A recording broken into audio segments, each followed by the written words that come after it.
Agus, learmuid le chéile ar an gláir seo, beagání níos mó ná cúg bliana ó hin, agus dóirlumm féin gur dú agaibh eile dhéanamh leat go háirthe nuair atráisih tréis Forbairt ó hin. Léir féin go bhfuil aithne ag fórmhór na gcuangáirí timpeall na cruinne ar Raidió Fáilte, ach dómh siúd a bhfuil ag éisteach inniu agus gan mór an ólas acu faoin rádio, an féidir at cóirsí a thuirtstiún ar Raidió Fáilte, agus an féidir at insin dún faoin orbairt a bhfuil tréis teacht ar an stáisiún le 2 bliana nuas, agus an macóir dún a bheith dóchasach nó sásta faoi.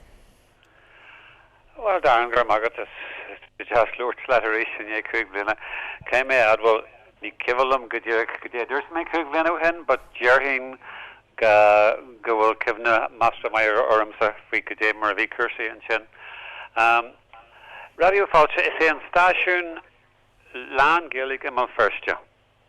An Taon Stáisiún Lán Gaeilge in St. Tuaisceart.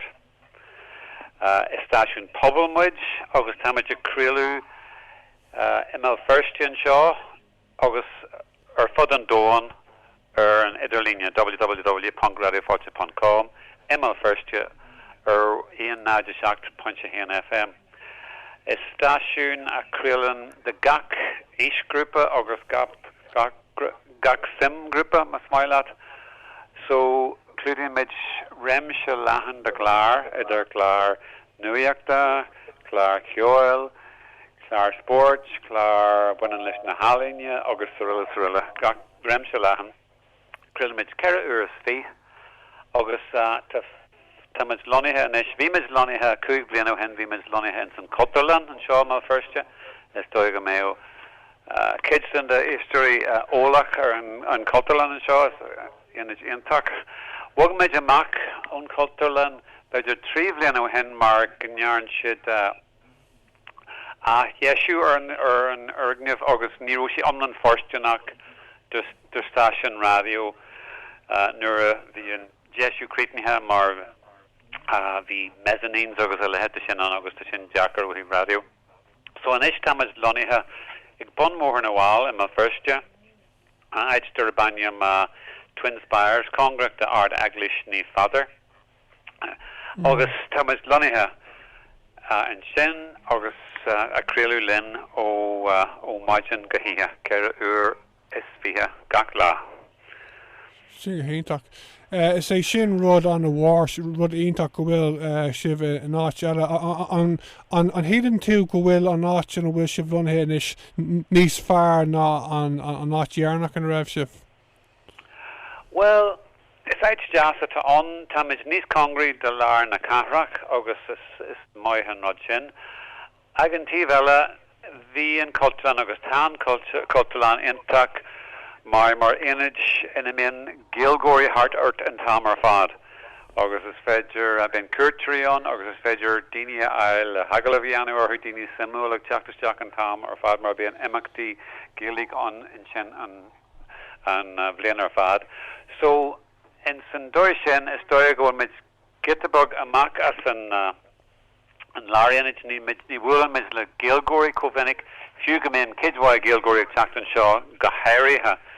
den radio. Tamid congracht to grippa gilig a wine ella instant orgni of short and pobble and scar grippa grippa commonishko a yanan stalker actor son acna gilga august le the shits and san orgni august ben kid white in bulus jack le hagel of yanu august august orker and station mar hampla margin a mark be fiha dalta chakta jack o skull aichul Listen, Echo and Martin Dorgon be fiha ella August and imagination be fiha ella o Scullen Jack to Jack they make Chasman's heart to Augustella. So the kids were Gilgory, August kids were Bjocht in St. Orgniv in a Wilmage, but again I'm Kieran is actually and Cultúrlann is Dornack will actually be Cosfalish in Heron o heave and Gillig so to say different. But to plan again Bogu Mako night show. Tamajigiri, Fergniv Dargachian, a Hogel, Congra Galore, then Aitina Wilmage, Agnis Congri de Larna Carrack, Tamajigiri, Siv Ur aisle agus fergniamh ur Connacht béimid congracht and motorvalach so duna be teacht ó Bhaile Clia is dói am hagan sibh suas ad le sráid divis bé an ergniamh ur a golibh agin slán as a vestmid agus mar hen gagla a gart bé sin bugnach an céad ergniamh a bheicisiv agus sibh se ag tiontéisteach ar ón motorvalach go dtí sráid divis bóthar na bhá. So ta ar náid tá kidway ibre gist le sin táid ag éirí an targad a bháilú le chéile táid ag Lord leis na ran agus staid agus hálan na cathrach an seo ar Gaelscoil Feirste leis an targad le a bháilú le chéile. But tá sé ag olga mai go dtí an pointe seo ní mé is féidir job mar seo bheith an Jackar agus sláinan tú siar an ammaní agus sláiní mid siar couple of uair. But gan pointe seo na mis astar go another bugú ra sa súlagam go gonne mit a golle sin agus ag an couple of bliana be fergniamh uair snáist agin cenneal fergniamh í Chonach táid géirí rud splódraach be sé mar geata mas maiile an cathrú géalteacht an seo an céad fergniamh an cathrú géalteacht a bheici túnar tá teacht ó lár na cathrach béimid be sé mar inid Creolachan den radio inid tafod fuama inid Trinala de Dini Tagiri skillan Creolachan a Olam agus béimid Octogal Cartlan fuama gilig agus an noi be Eisviconian Pobble Tactasteach agus Crinneha Lectana Clenchant no Cabi Rod agus Rod Eisviconia Curtry agus Dini Marcianic Jack so táid a dúla sin agus tá súlagam má scartan tú orin ag an couple of blian eile béimid abhail de Lord live faúda sin agus update eile hort Steve go dé mar tá cursaí a gáil an seo a dacail leis an Forbairt agus an fergniamh ur táid a géirí a thógáil an seo. Sí go híach Fergus tá cúpla ceist a gom mar dhealar Forbairt an stáisiún. Beiidir is dóga go bhfuil sé ró lua chun na ceisna seo a chóirt mar céim de réir céim tá sé bheith gobar ar an fergan of new a bheith a gcuibh agus bheith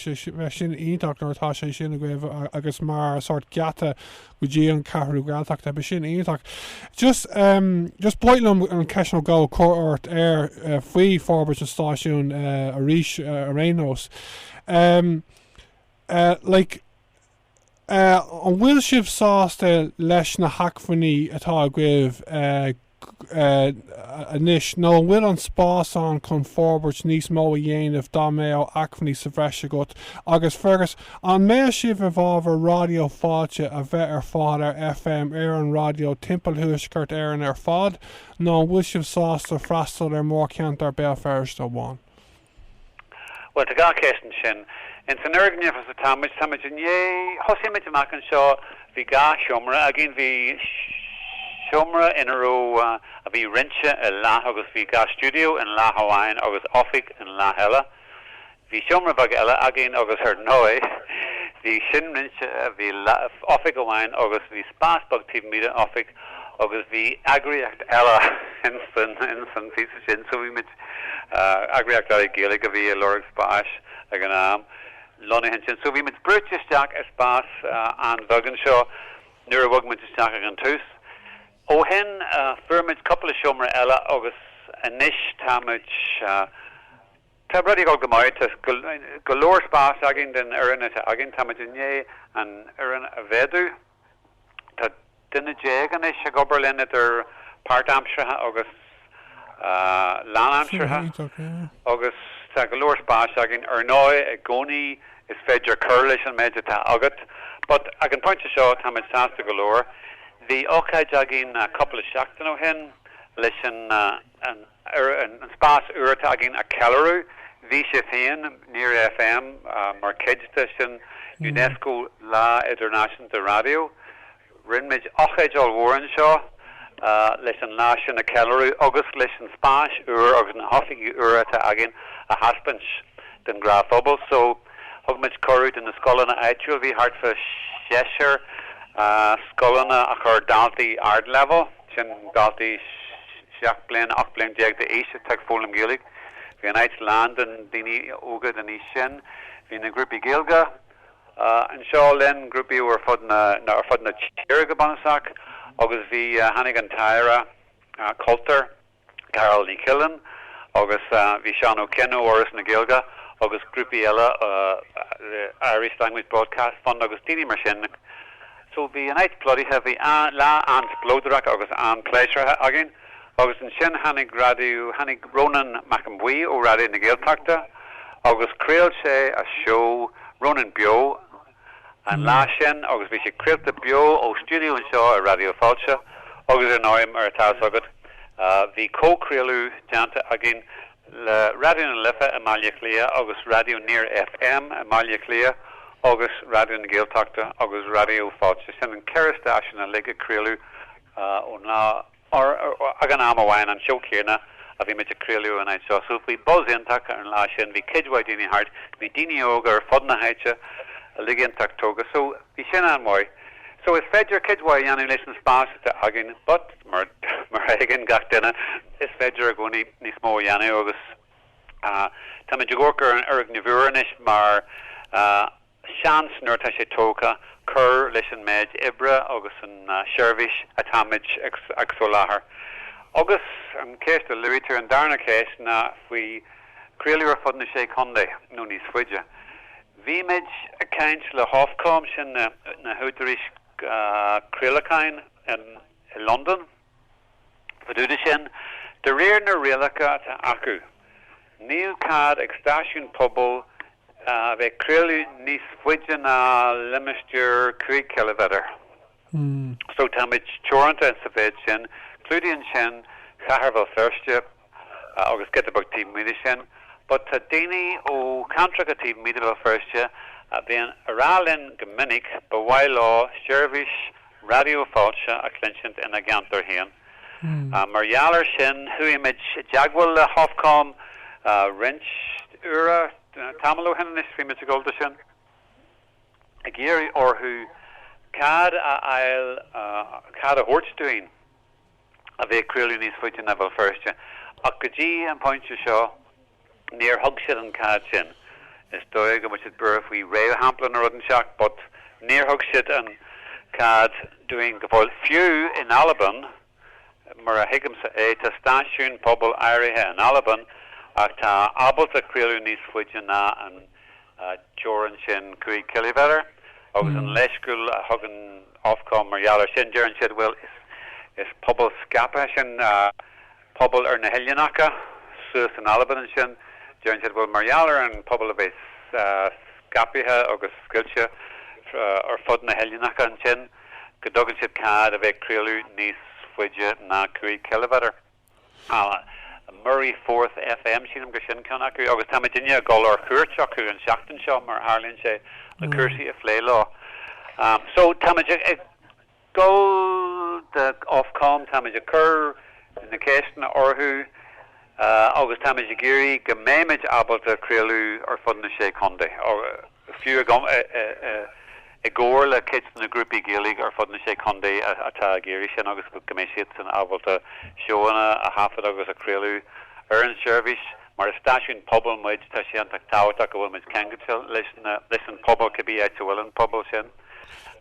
So tan pobl Gaelig in san túscart scartha, so sílan go an argans cíarna agin as atá ag an na stáisiún in Alban. But mar dús mé tá coppla den a golón stáisiún Raidió Fáilte go dtí Alban an seachtain seo agus béimiid ag bualadh le rinst na stáisiún Hallan sin, béimiid ag bualadh le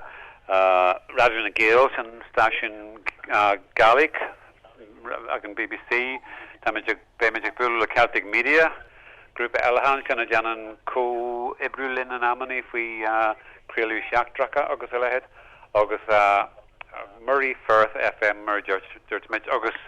tífimid go dé mar táctúirsaí an sin. But le an fragra atá de céis táid a géirí go mé service Raidió Fáilte le clinsint níos fuide na Bhfuil Feirste, táid a géirí go mé sé le clinsint ar fud na sé condé ar a léad agus tá go kidhhaid Gaelgoria agus grúpi Gaelga ar fudna sé conde a Tagerian service so just came in Brewer Conol or shoot August Chiefimage or Docker ag an bunch shot ni buinen Creolachain listen channel and show and some tuskart is marriage currencies and some verla reserved matter Killian Chin go and cook Chin go foil ag Westminster so ni Fedger na Hyrie and Shaw at an Boyle Kid Jacku de Radio Fáilte ni Fedger law rudderby a Yanni for do the Shin so the Mayo Devloid Janta ag na cook di Creolachain o Westminster go di Stormont Bedger Gameo Shanson's far again in St. Van Cherma Stoya Cad Isle of a Creolunis Fwijin of a first but Shin Macroing Tamage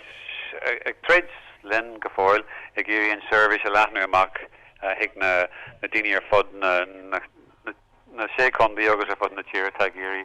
and Magic Clinton. Okay, Ga Cashel on Fergus.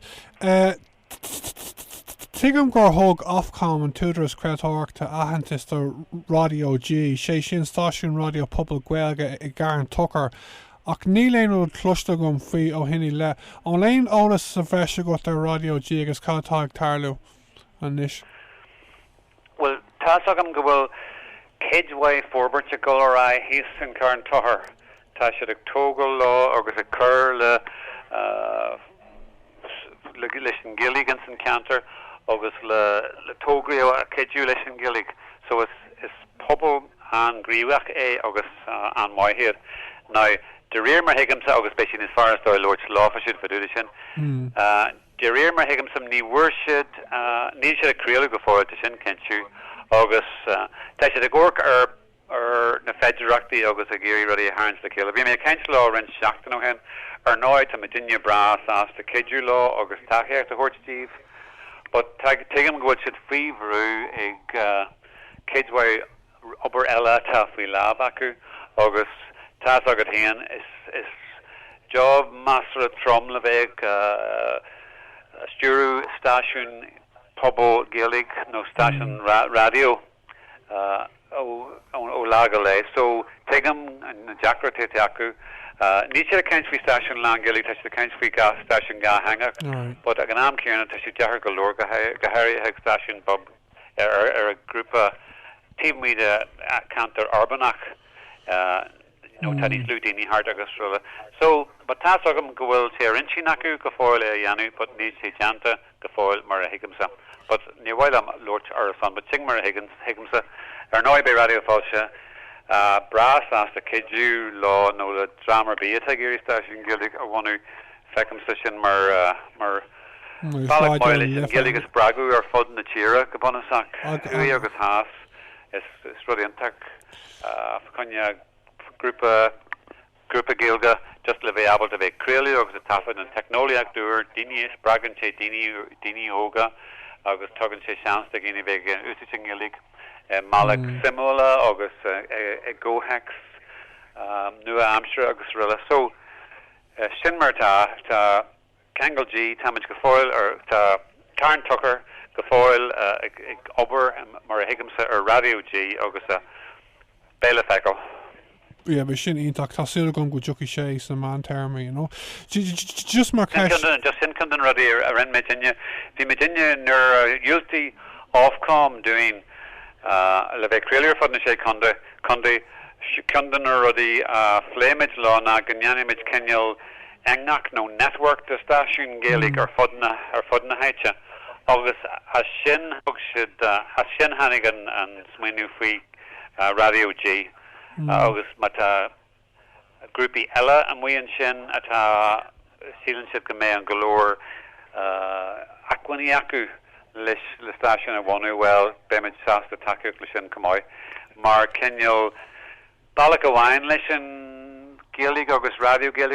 pobl Gaelig as bragur fod na sé condaí gotí go bhfuil mar hampla Radio Fáilte abal de crealir fod na sé condaí le incor ó grúpi cosala éú de cairn tohar agus na grúpi eile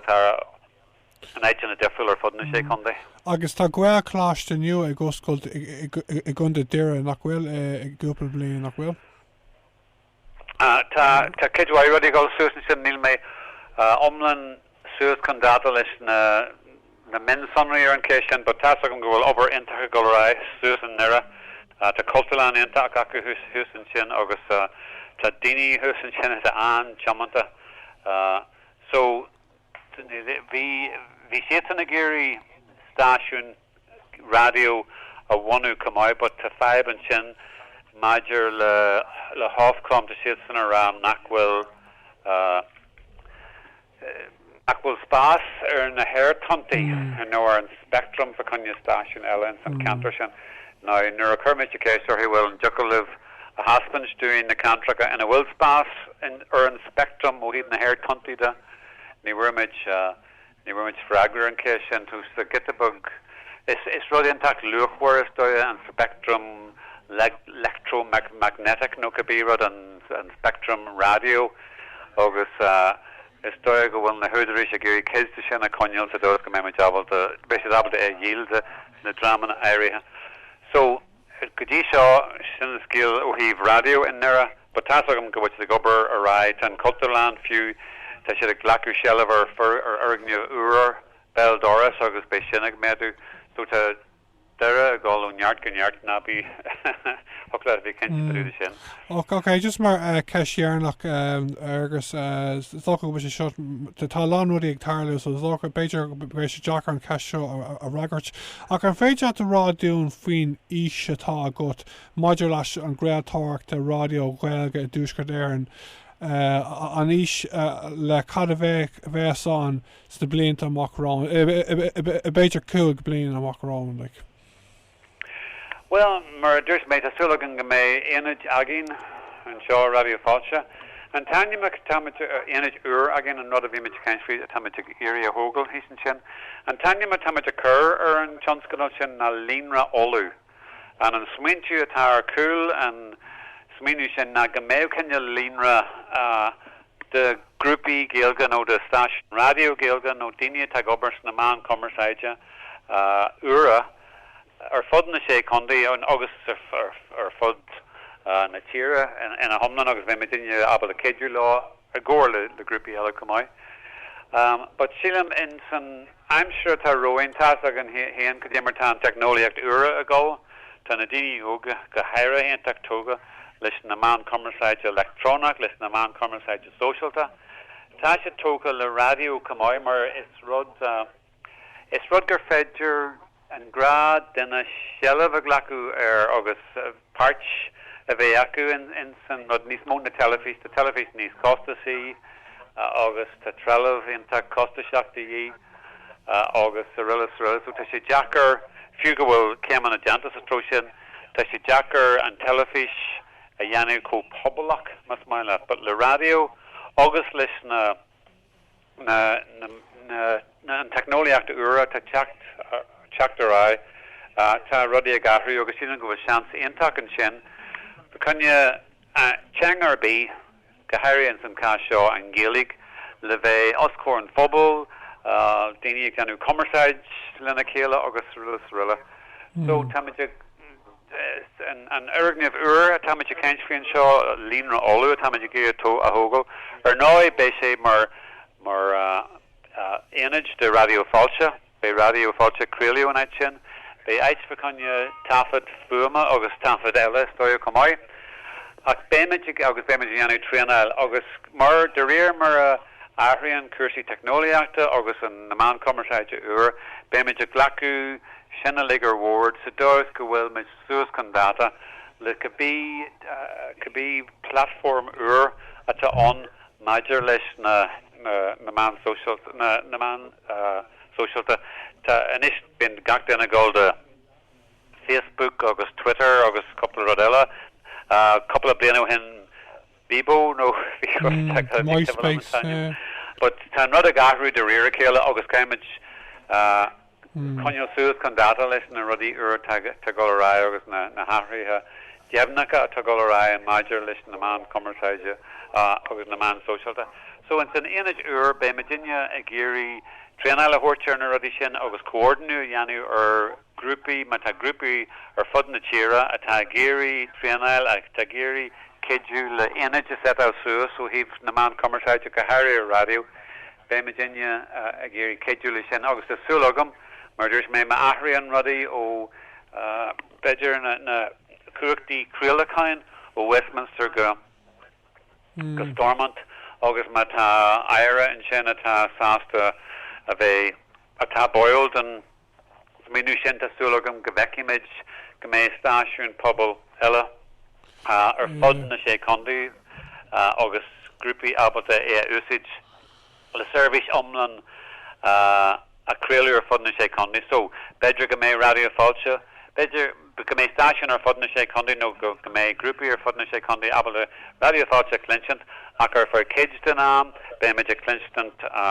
Clar atá deanta ag Cairn Tohar ar for Tamalella in San Lei be me géisteach le Clar ó Vera agus ún Urcan Tra agus riile ardwaha go mé incurú gach drám ar an service agus béisi ar fáil ar fud na sé conditionan dóir bhhailm smíú go mé rudí a ggóil sa tó sin but de bóthir fada roin agus just céimiid conne le ggóil agus conne le brúrá agus gan am céan táid creaú an láine le céir uasí so bhí ní bhíon mór an de sus a gin nuir táid brú, but sure sin martá táid rudí a brú con tosaí agus sin rudí animid. Ok, sin go híntaach Fergus cá mé ágáil an sin tá cléir binar créigna bhí sé ionach leirte a rís for salán ólas an sin le má bratí tú tuisgurt ar watgur deisgurt ar an tá radio an lifa ag cré a timppel bailát lé ar fád.